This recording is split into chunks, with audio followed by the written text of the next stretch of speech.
I've just awoken from my pod, guys. I am no longer an NPC. That means you guys have to subscribe now. And I'm going to talk to you guys about Alex Periera versus Dricus Du Plessis. Because I think it could happen.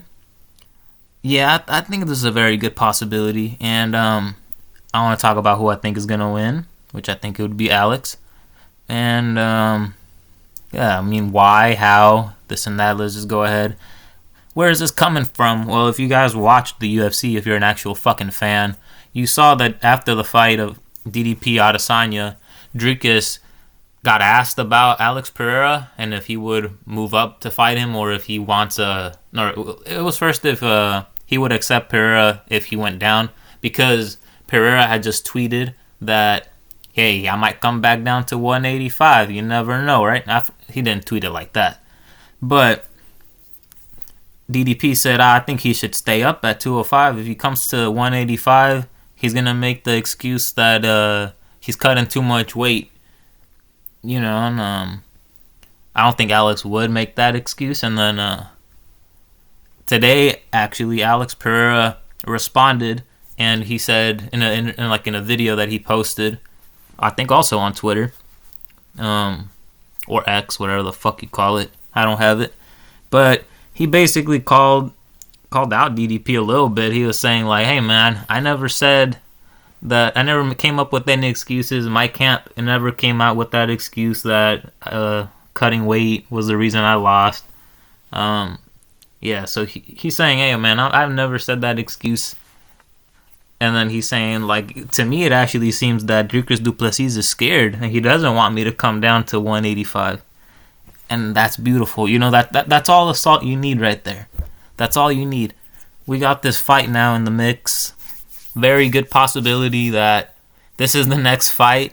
And it's a really, really high chance, because if Alex Periera beats Khalil Roundtree, which I think he will, and I'll make a obviously prediction when that comes out, but early prediction, I don't think it'll change.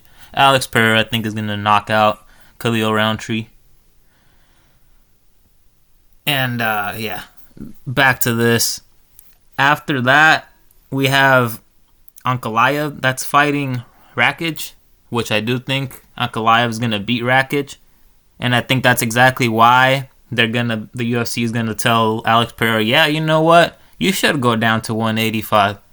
Meanwhile, this whole time, they're going to let DDP rest, And I could easily see them making this fight for, maybe December or early next year. I don't know. In the not too distant future, I could easily see them just holding DDP down, Maybe, because if Whitaker beats Hamzat, or if Hamzat beats Whitaker, they might not give either of them the title shot, so maybe they have to fight Strickland. And then they get the title fight, because I don't think they're going to give Strickland the title fight right now either. And, it's all lining up. It's all making sense. Alex Periera, if he beats Khalil Roundtree, which I think he will, and I just don't see why they wouldn't, because the UFC clearly doesn't like Ankalaev.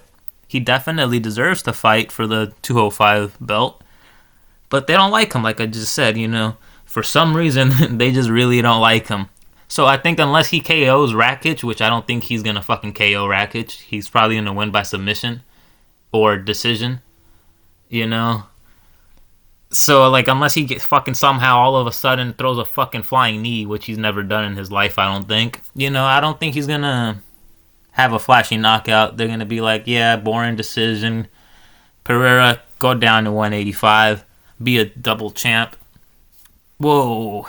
I think DDP is way too wild. He got hit a lot by Adesanya, even though Adesanya, he hits like a little girl sometimes. He doesn't. He punches hard. But if you watch that fight, Adesanya was sneaking in a lot of little lead hook uppercuts.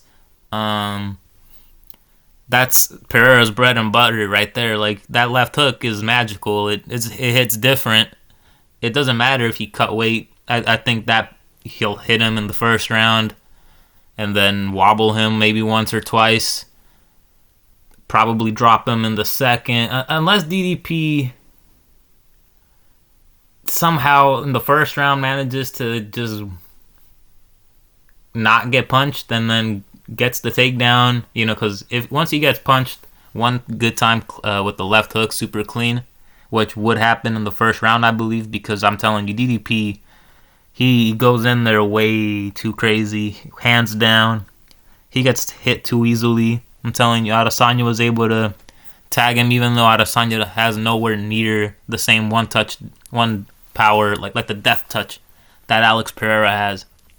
And that's all he needs. He just needs to touch your chin once or twice around, and you're probably not gonna make it out of the round. And if you do, I don't know if DDP is gonna have his whereabouts to survive or to be able to comfortably take down and fully control out Periera and submit him. If he does, even after getting rocked, that would be wild. I would be very impressed. If he does it before he even gets rocked, I could see him getting Alex Pereira in the first round submission early. But I don't think DDP is just gonna go in there and shoot straight for a takedown. He doesn't really fight like that. He might shoot towards the later, towards the middle of the round. Ignore that if you heard my dog. So it's just, I could see Alex Pereira just landing that left hook and a left uppercut, lead uppercut that really hurts DDP, and then that's when he starts to think about a takedown, but he's not gonna be fully there. And then once you're still not fully there, it's just one more death touch, a knee, a head kick, and he's down. He's not gonna be out cold, and then finish him off with ground and pound. I could see that happening late first round or in the second round. It could also happen in the third, but that'd be very risky for Pereira because he would probably be losing some of the second round. Because I do think DDP eventually will get a takedown even if he is rocked, and then that's when they could still get, before he gets rocked, he could get rocked the first round. DDP recovers, comes back in the second round. He's able to get a takedown, and if he submits Pereira right there, he could, But if Pereira doesn't get submitted, if he doesn't get taken down, and the fight continues to stand, that second round is also very, very fishy. And I think that's when it would happen, I would go for a second round knockout. That's my early prediction. Second round, left hook that drops, or maybe a left uppercut with the left hook with the knee or something, that drops DDP into ground and pound. And yeah. And by the way, just one more shot, a little jab at Dricus Du Plessis. That's his face on the right, after he beat Strickland. And let me just show you guys what happened when Periera fought Strickland, Yeah. I mean, that doesn't mean shit. I just want, like I said, just a little jab. And I'm saying that left hook is what's going to fucking happen. He's not Izzy with the head movement. Izzy doesn't have the head movement. He just runs away. He's good at backing up.